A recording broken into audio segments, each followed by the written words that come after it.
Yo, what's going on, my people? I just wanted to do a quick video on a Rugby League World Cup grand final. We got Australia versus Samoa. Amazing grand final. Can you believe that Samoa have made it all the way to the grand final with the craziest performances against some top teams in the competition, such as England, Tonga, and then over to the Aussie side, obviously getting through the death row of New Zealand and all that. Like, you know, that's a tough game for those guys. And it's going to be crazy to see both these bulls go at it straight away. Like, I'm excited mainly because, first of all, with Samoa, the culture, this is just going to breed more love for rugby league over in the islands. And we're going to get so much more Polynesian talent because these boys have really just broke the barrier of what anyone could think that a Polynesian island team could actually do in the World Cup. Who would have thought Samoa would have been in the grand final? That's absolutely crazy. And with Australia, to be honest, the little storyline that we got in Australia is, first of all, you know, Australia's going to win it all.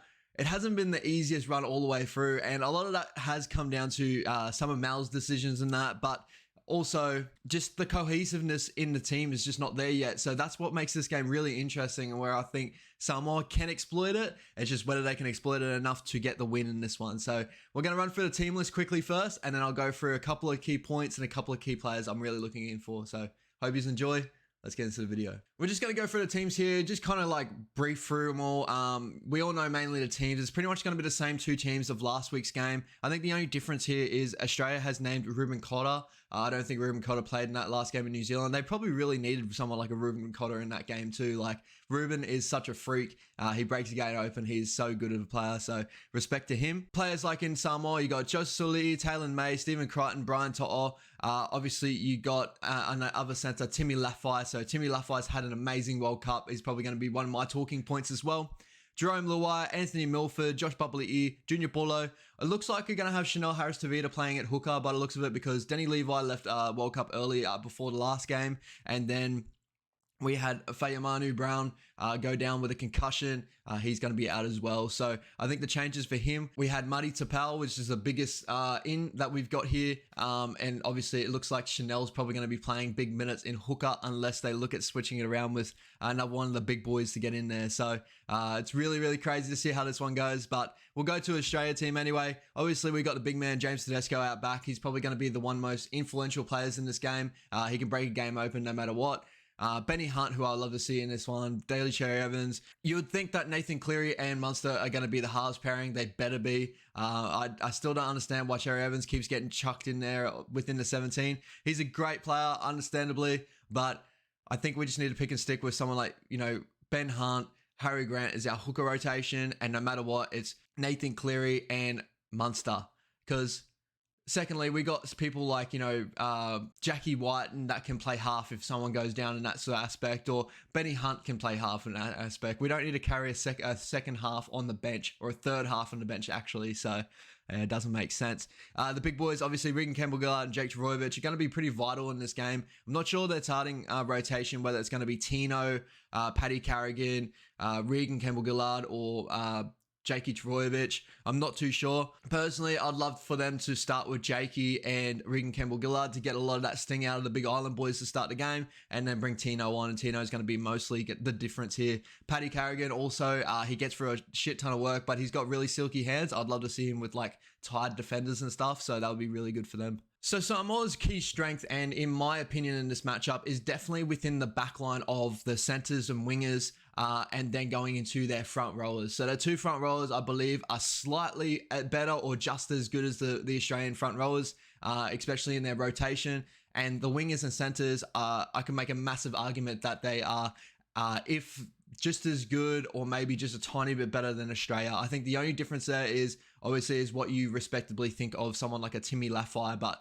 Timmy Lafai has showed in this World Cup how good he's been. He's rewind the clock to the old school Bulldogs. Timmy Lafai looks amazing too. It's really good to see that boy just like kill it in this World Cup. But I really have taken it this way. I speak to a lot of boys at work and that about it, but when you got players like Taylor May and Brian To'o, we're talking about two of the premier wingers in the comp, two premiership winners, To'o being a back-to-back premiership winner. You know, you can't really go away from resumes like that. Then Stephen Crichton, who's probably one of the most clutchest players in the game if we're looking back at like the South Sydney Rabbitohs grand final where he got the interception. We're looking at last week where he got the interception and he kicked the field goal to win the game. He's been amazing. Defensively, he is really good. So obviously, I would see him getting paired up against Latrell. I don't know if he will be able to stop Latrell as much as what we're hoping, but defensively, he could go one-on-one with Latrell. I honestly believe that. It's really just keeping Fox in at bay on that side, and I believe Brian's just as good defensively on that side as well. So and then looking at the other side, Timmy Laffey will be up against Jackie Whiten. Love Jackie Whiten. I think he's been amazing in this comp.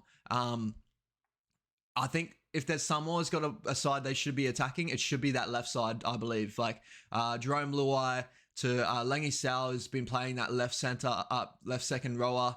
And then over to Timmy Laffey and Taylor May. Taylor May's got the explosiveness to get on that outside against someone like a Valentine Holmes, who's been amazing as well. This is what is the craziest thing ever, is trying to find the weaknesses in this Australia squad.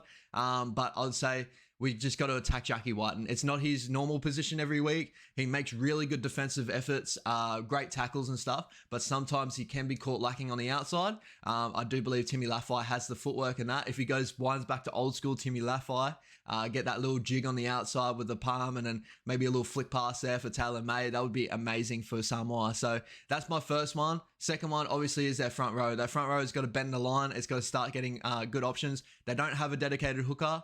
They really need to get momentum through the middle somehow. And if they don't have a crafty hooker to get the forwards onto the ball, the forwards just got to run deep, hard.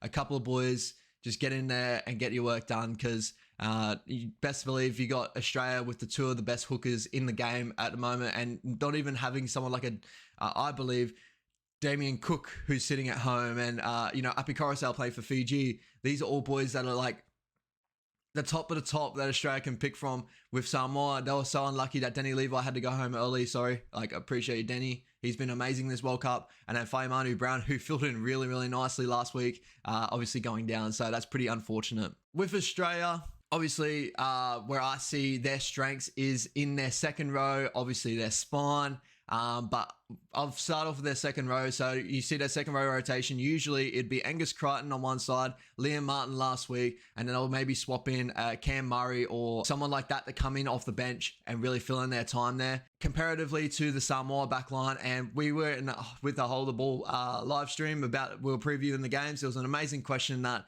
what do you think of the Samoa second row unit? Like, we all know their front row is amazing, but they hadn't bring a lot of good second rowers. So naming off the top of the head, you got Langi Sau, you got Jaden Sewer, you got Kelma Turangi, players like that you got Spencer Lino and stuff that can fill in there, I guess, but that's pretty much it. And they've been kind of brought down with a lot of injury anyway, that people can't really switch in and out with those boys anyway. So a Josh Aloye or players like that really, Samoa kind of they're put on the back foot in this game. There's a couple of opportunities where Angus Crichton can get one-on-ones with an Anthony Milford, let's say, and could be breaking through that way. And you have players like James Tedesco off the back of someone like a Angus Crichton that creates so much space for James Tedesco on that edge. If you watch the Roosters play, they really cut in on that that edge man and give so much space to Teddy. Teddy will hit an outside line that's running directly towards the outpost. So